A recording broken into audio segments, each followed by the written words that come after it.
November when he checked on some of his hives in Florida. When I pulled into a bee yard in Florida with his 400 hives of bees, that 3 weeks before that looked great. And all of a sudden, here we got roughly 400 beehives that are totally empty. The bees were all gone. They're gone. I mean, where'd they go? Don't know. I mean, I literally got down and crawled around. I mean, seriously, I got down on my hands and knees and crawled around, and then there's no dead bees. There are no dead bees anywhere. I mean, you can't find any bees. They flew off someplace. And never came back? Never came home. Had you ever seen that before? No.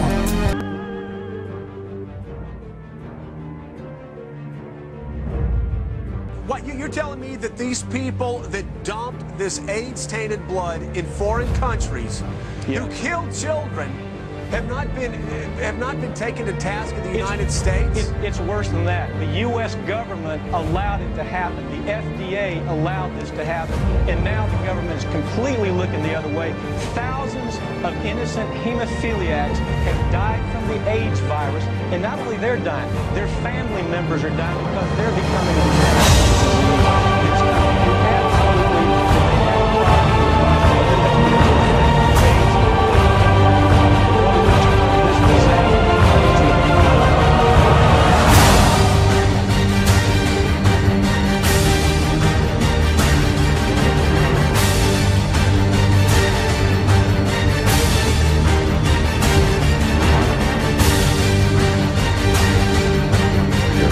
Monday's earthquake in western China was the 25th significant earthquake this year.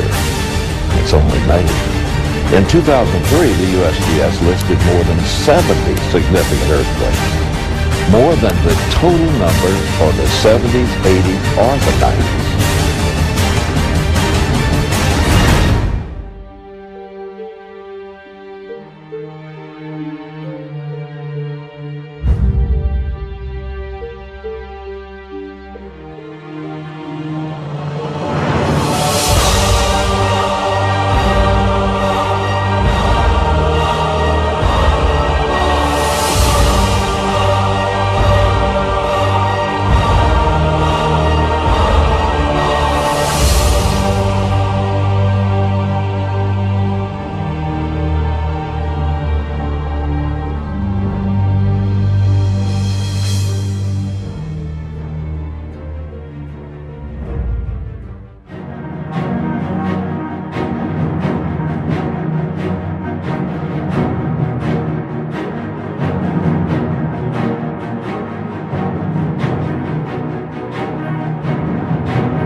This is Aaron Russo, a filmmaker and former politician.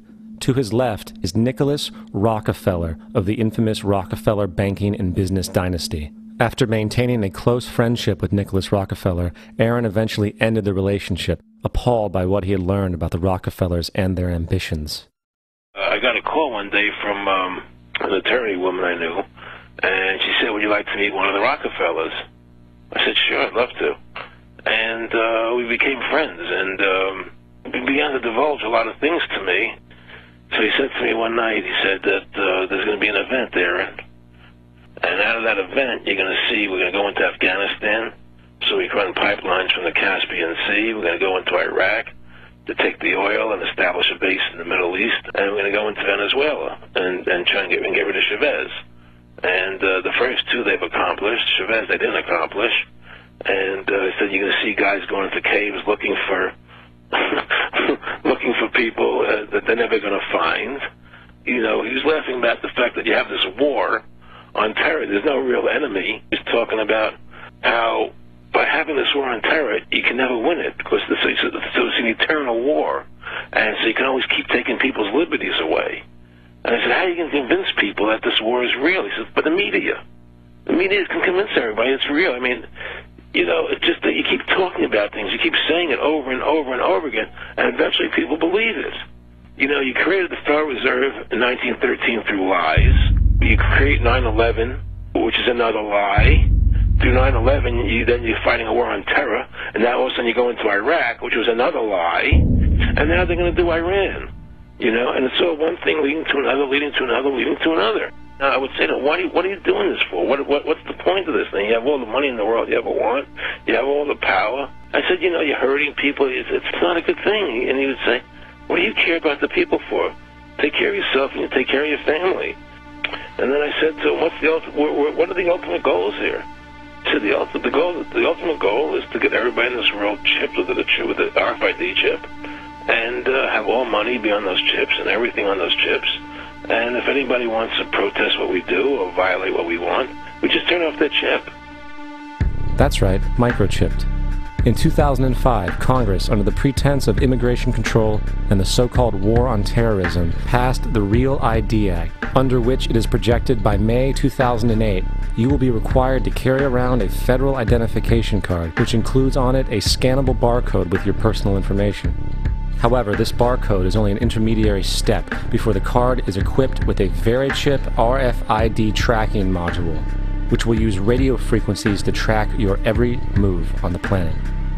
If this sounds foreign to you, please note that the RFID tracking chip is already in all new American passports. And the final step is the implanted chip, which many people have already been manipulated into accepting under different pretenses. In the end, everybody will be locked into a monitored control grid where every single action you perform is documented. And if you get out of line, they can just turn off your chip, for at that point in time, every single aspect of society will revolve around interactions with the chips. This is the picture that is painted for the future if you open your eyes to see it. A centralized one-world economy where everyone's moves and everyone's transactions are tracked and monitored, all rights removed. The most incredible aspect of all. These totalitarian elements will not be forced upon the people. The people will demand them. For the social manipulation of society through the generation of fear and division has completely detached humans from their sense of power and reality.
When studying ancient warnings, one would find it difficult to overlook writings from the Bible, which shockingly provide warnings of a worldwide devastation and also hint to a pole shift occurring, described as taking place before what most people refer to as Armageddon, a worldwide war for resources and survival.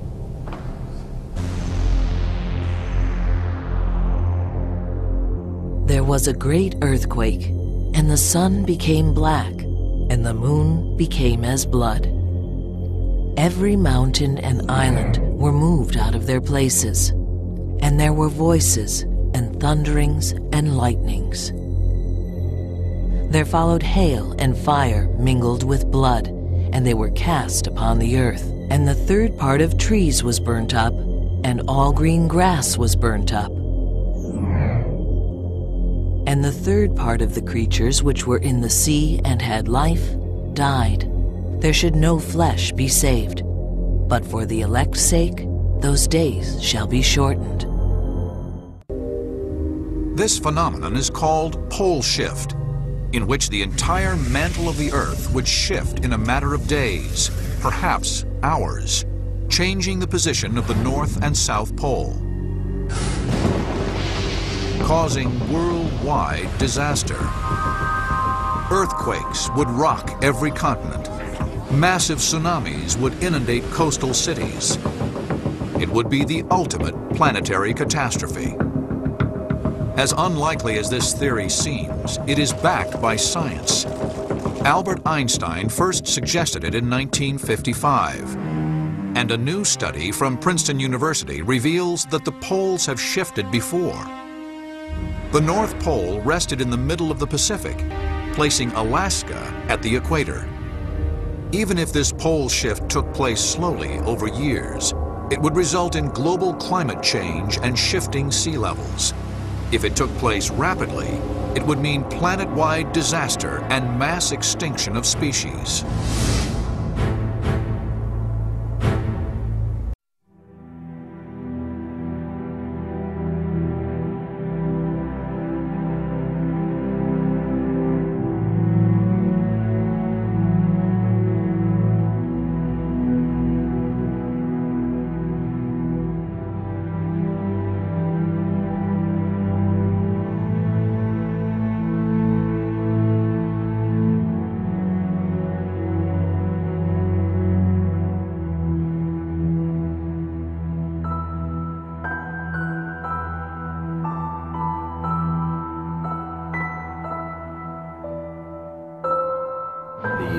Chief scientist of the IRAS satellite actually announced having found this planet December 30th, 1983. It was picked up by 6 dailies. It made the Washington Post. It's one of those daily newspapers that picked it up. Very quickly thereafter, they wanted to make sure people understood that it was a mistake.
The Sina then speaks of another war to come, a war in which Russia slides back into communism and joins China and the Middle East.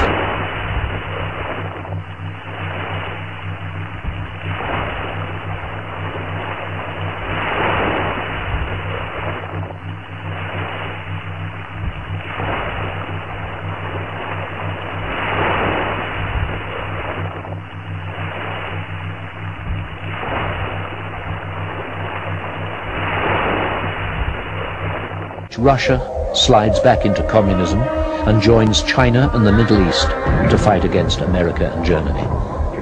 The war is won by the West, with Germany becoming the leading economic nation on earth. England is all but destroyed in this final war.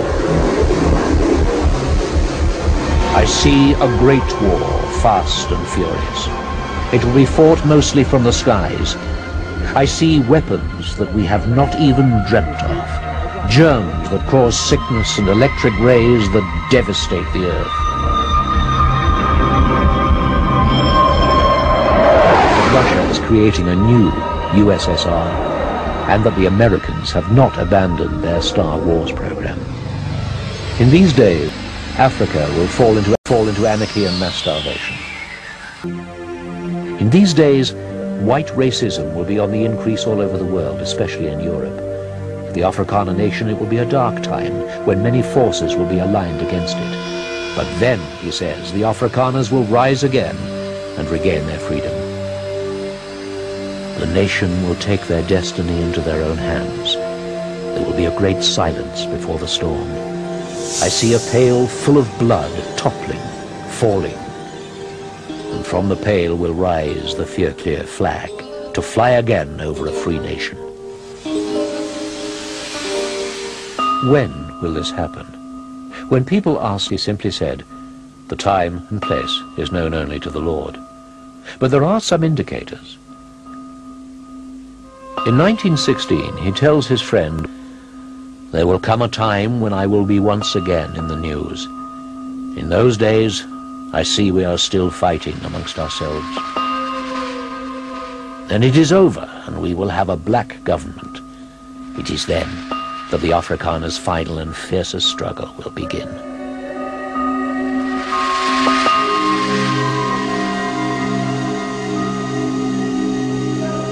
And then he said something strange. This will come to pass when the ice starts melting.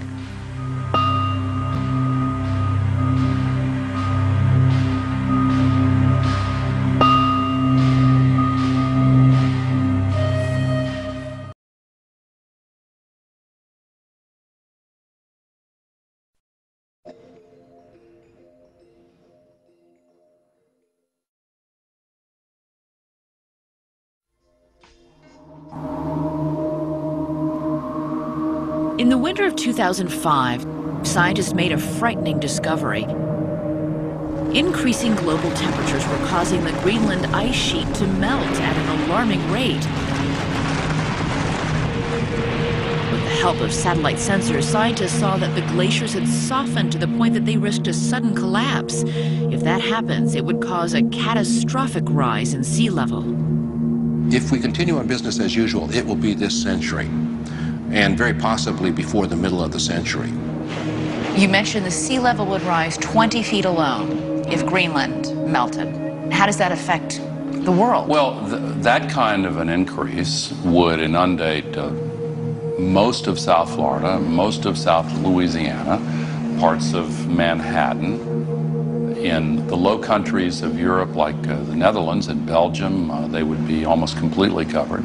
China, 250 million people would be underwater. Almost the entire nation of Bangladesh.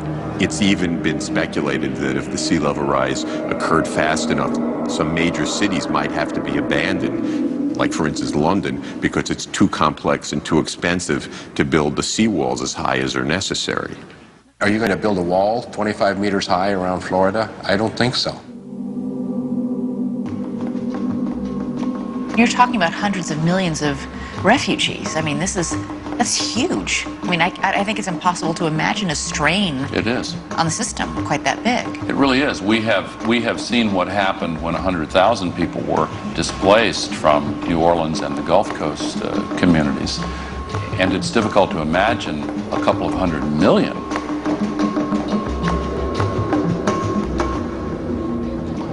You're going to see mass migrations on a biblical scale. Obviously, the movement of people into new areas and the social ramifications of that are going to cause real problems. As an estimated 1 billion people worldwide are forced inland by rising waters, the remaining habitable land will ironically be gripped by a different kind of water crisis. In the West, 75% of the water comes from snowpack. We're going to lose that snowpack. We've built up cities, huge cities, that depend totally on that water. With the planet's fresh water in short supply, it would become increasingly difficult to grow crops, setting off a worldwide food shortage, igniting a new set of crises. The United Nations identifies something like 150 flashpoints where wars may be fought over water.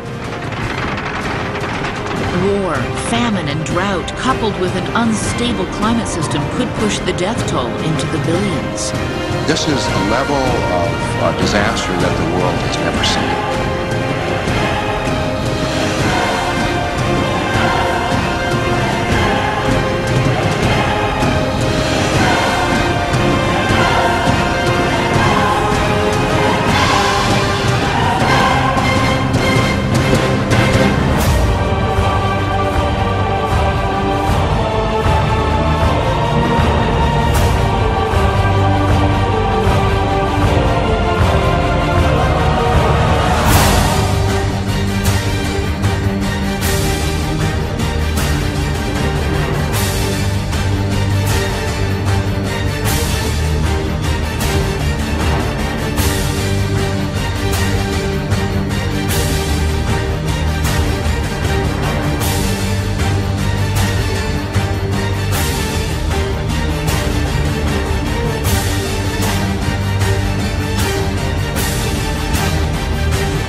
Yet Adolf Hitler is the closest we can come to understanding the Christian vision of the Antichrist.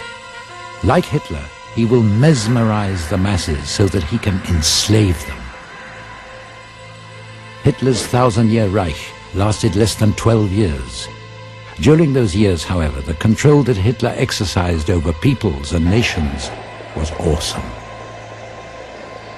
Yet by today's standards, the tools that he had with which to control them were primitive. There were no electronics as we know them. The prophesied dictator, the Antichrist, will be an updated Hitler.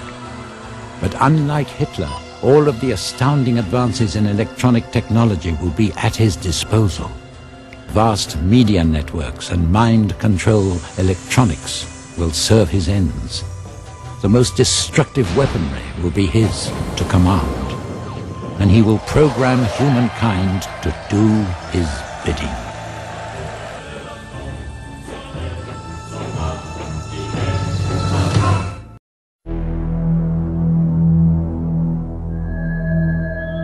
In Revelation chapter 13, we read, "He causes all, both small and great, rich and poor, free and slave, to receive a mark on their right hand or on their foreheads, and that no one may buy or sell except one who has the mark or the name of the beast or the number of his name."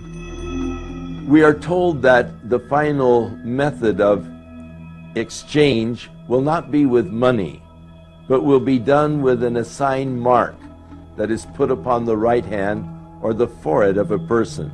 Now with modern technology, not only do we see this as a potential, it is happening today.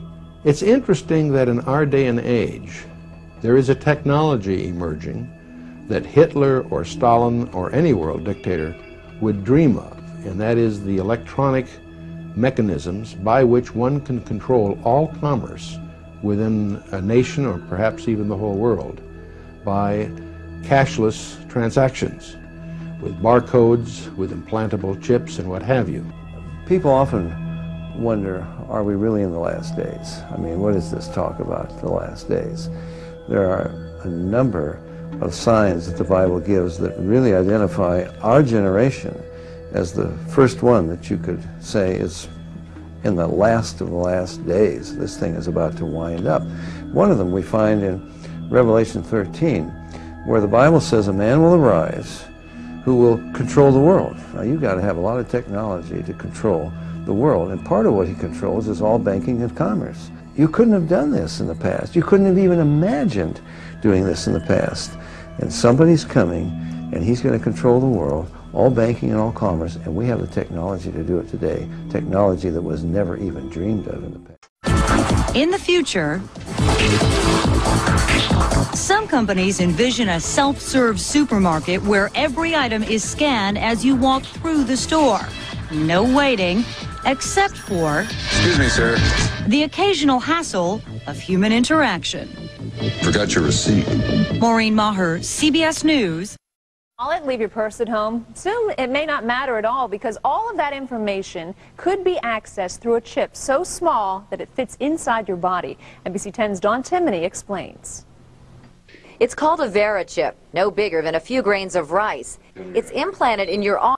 Different implant for the human body. It's a microchip that can be used for identification and to get medical help. No bigger than a grain of rice. This chip is at the center of a growing battle over its benefits and drawbacks. CBS's Bobby Harley has both sides of the story and the first people to get the chip. Freddie wears a beeper-like GPS gadget and was also injected with a VeriChip. Implanting both devices would give him and his family more peace of mind. But privacy advocates have... We need some system for permanently identifying safe people. Most of us are never going to blow anything up, and there's got to be something better than one of these photo IDs, a tattoo somewhere maybe. The Saudis used an American device to scan the eyes of travelers. I wouldn't mind having something planted permanently in my arm.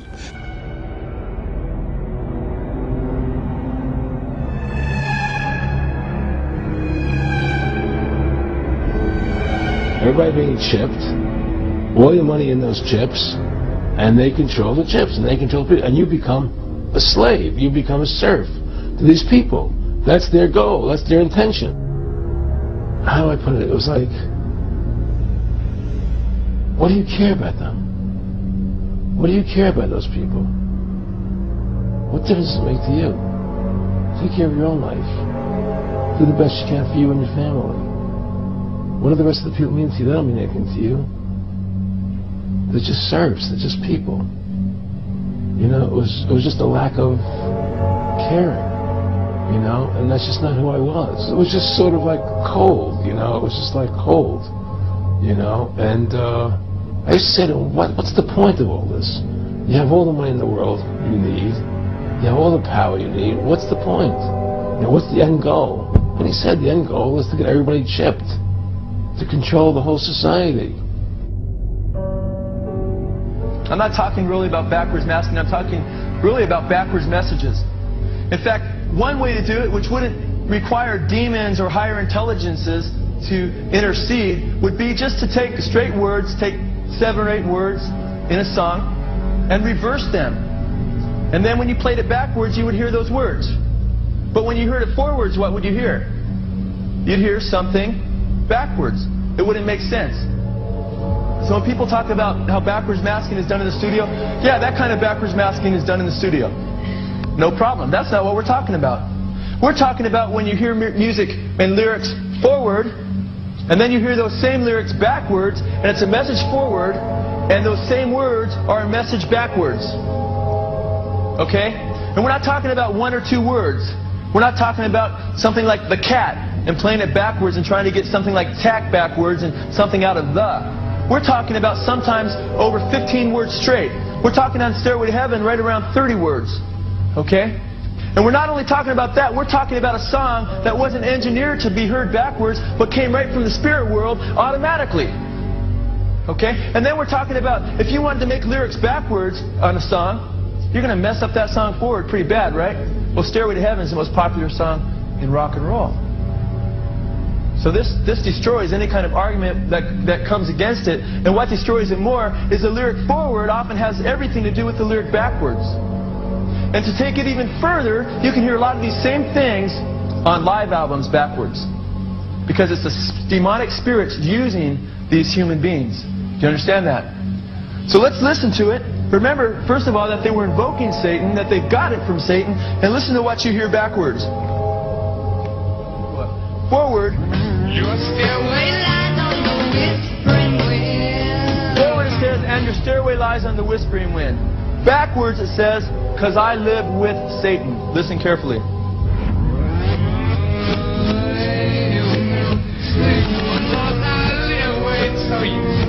Raise your hands if you heard that. Quite clear, quite obvious. There's a lot more. Backwards it says, here's to my sweet Satan.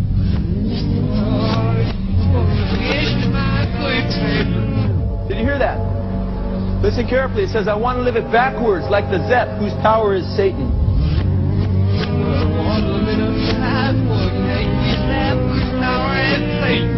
Did you hear that? Then it says, he will give you 666.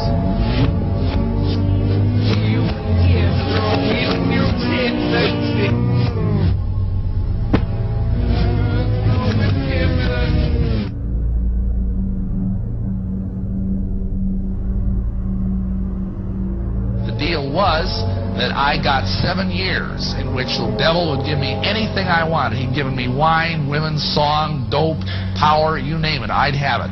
Then at the end of those 7 years, he got to kill me and take me to hell. What a deal. Anybody want to sign up? Yeah, you see, you got to understand something.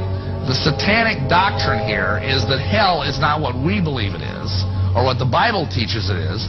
The satanic doctrine is that hell is this incredible party. Hey,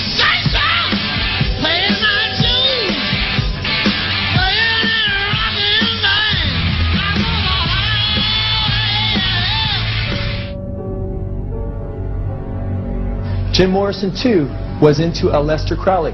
And right here, I want to show you a picture on the back of one of his albums. And here you see Jim Morrison, and under him you see a little statue of Aleister Crowley. And Jim Morrison, too, was into demonism and admitted that he was possessed by spirits. He will give you 666. Big deal. The mark of the beast will come out. People will take it on their right hand or their forehead. And then all of a sudden they'll get grievous sores on their right hand. And they'll say, hey, what's going on? It's not working. There's some kind of reaction to this mark. And then before you know it, according to Revelation 14, everybody that takes the mark of the beast will be damned in fire and brimstone, it says, forever. And the smoke of their torment rises up forever and ever. Big deal. It's a big deal in this sense. The people that take the mark of the beast, the people that are rejecting Jesus right now, are not going to make it into God's kingdom. And we need to reach people and say, hey, the scriptures say, Jesus said, except you repent, you shall all likewise perish. We need to turn to him wholeheartedly.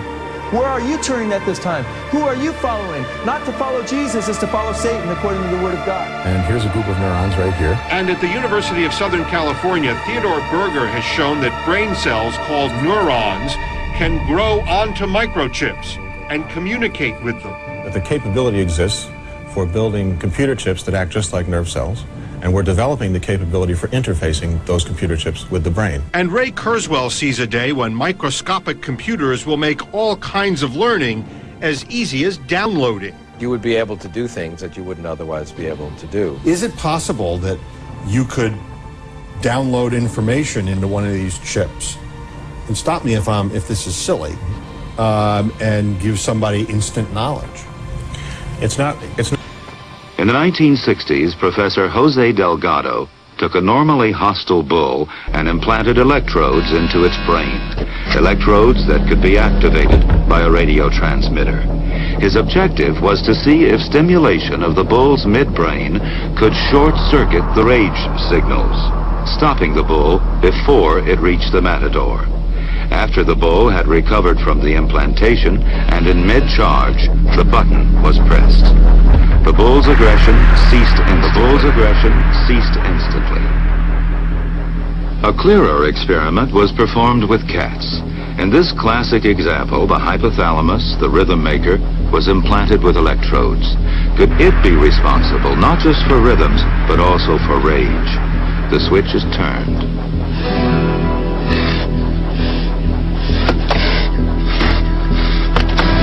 Then the switch is turned off. So indeed, the hypothalamus does control certain types of aggression. Can a microscopic tag be implanted in a person's body to track his every movement? There's actual discussion about that. You will rule on that, mark my words, before your tenure is over. Can brain scans be used to determine whether a person is inclined toward criminality or violent behavior? You will rule on that.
Yes, we can. Yes, we can. Yes, we can. Yes, we can. Yes, we can. Yes, we can. Make you say. Make you say. Make you say. Make you say. Make you say. Make you say. Make you say.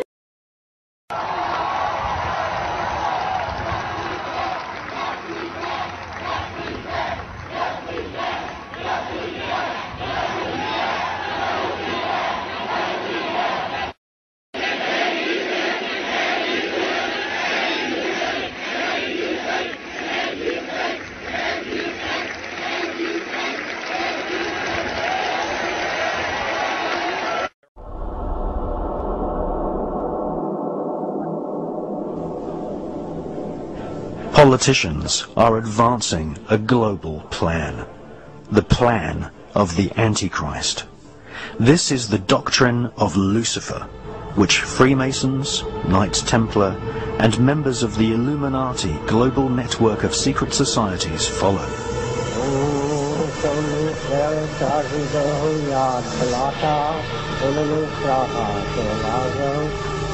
Their goal is the total spiritual and ecological destruction of the world.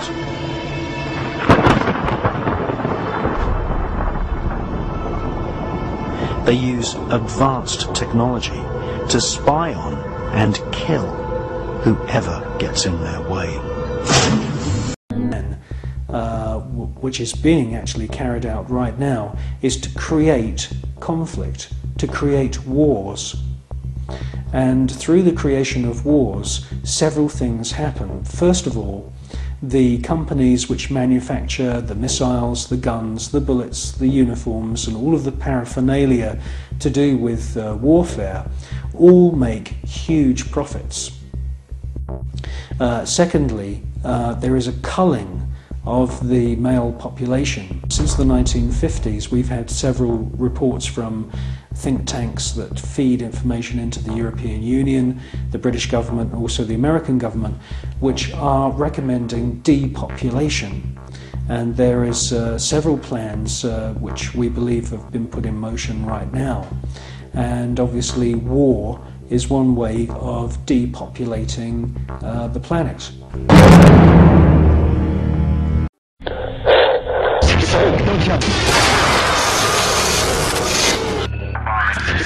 Binary chemical weapons.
Now this is an excerpt from chapter 2 of Eleanor McBean, who was a PhD, her swine flu expose, entitled The Flu 1918 and Now. This is a picture of the 1918 Spanish flu that killed millions. She says in this excerpt, I was an on-the-spot observer of the 1918 influenza epidemic. All the doctors and people who were living at the time of the 1918 Spanish influenza epidemic said it was the most terrible disease the world had ever had. Strong men, hale and hearty one day, would be dead the next. The disease had the characteristics of the Black Death, added to typhoid, diphtheria, pneumonia, smallpox, paralysis, and all the other diseases the people had been vaccinated with immediately following World War I.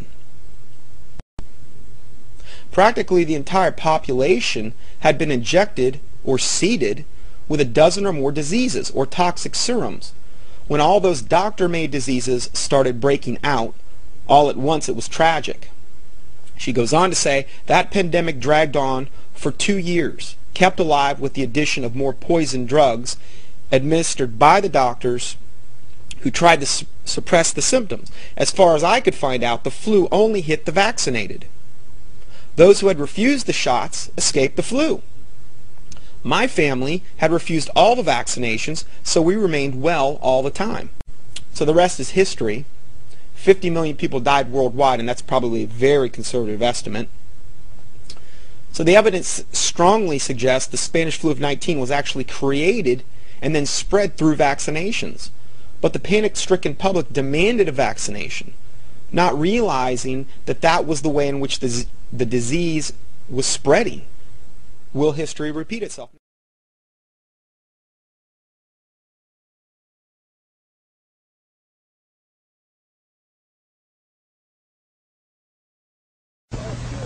I don't need another flu shot. I had a flu shot last year.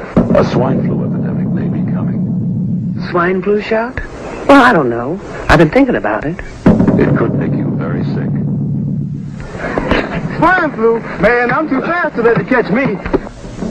You'll want to be protected. I'm the healthiest 55-year-old you've ever seen. Hey, I play golf every weekend. Get a shot of protection. The swine flu shot.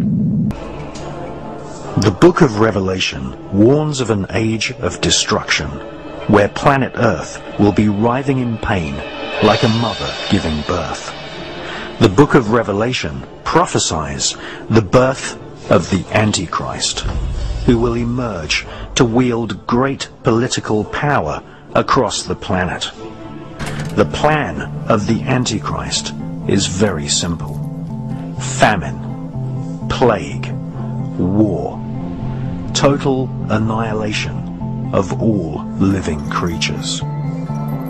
This will be done, apparently, by mass killings of children around the world. Famine, pestilence, plague, and war will be used to kill thousands of children each day. In actual fact, before our very eyes, every day 26,000 children die from starvation and preventable diseases such as the common cold.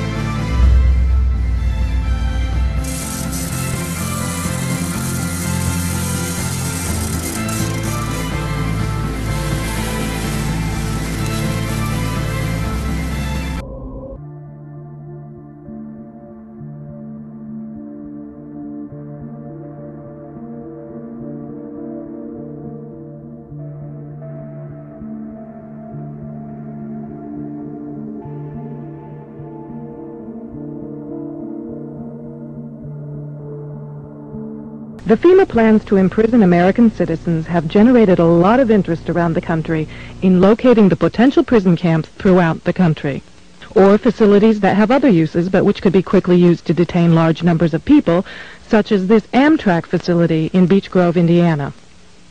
All of these apparent security measures are particularly unusual here, because this is a very low crime area, and this facility is nothing but an old train repair station with nothing in it worth stealing. In this portion of the parking lot is a brick building, suitable for processing, next to a gate that leads right out to the railroad tracks, and all of this is contained inside a fully fenced area, now 3 layers deep in fencing at this point. This U.S. Air Force train indicates federal and military involvement. Facing the opposite direction, you can see that this area, too, is a very large fenced area with railroad track running the length of the fence and plenty of warehouses. This small building is the only way into a particular fenced area. Inside this building, we see more of the motion-activated detectors, electronic turnstiles, and prison bars.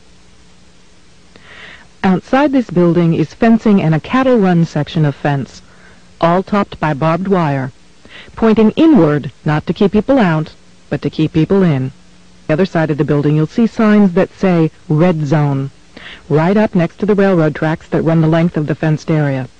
Next to the Red Zone sign, you can see closely numbered markers on the fences that are too closely spaced to be parking markers, just as if they plan to have people line up to board the trains. Looking around, you can get an idea of how huge this place is and how many people it could contain in its fenced-in area. In yet another fenced area, we see a large warehouse building at the end, with the electronic turnstiles in front of it. The building is one that has a new concrete floor, and its doors and windows have all been blocked. Outside, there are new gas pipes.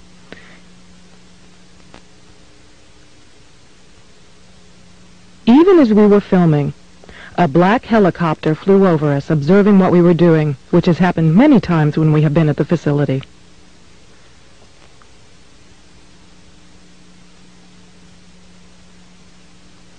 The gas lines and gas pipes at the facility run the length of the buildings.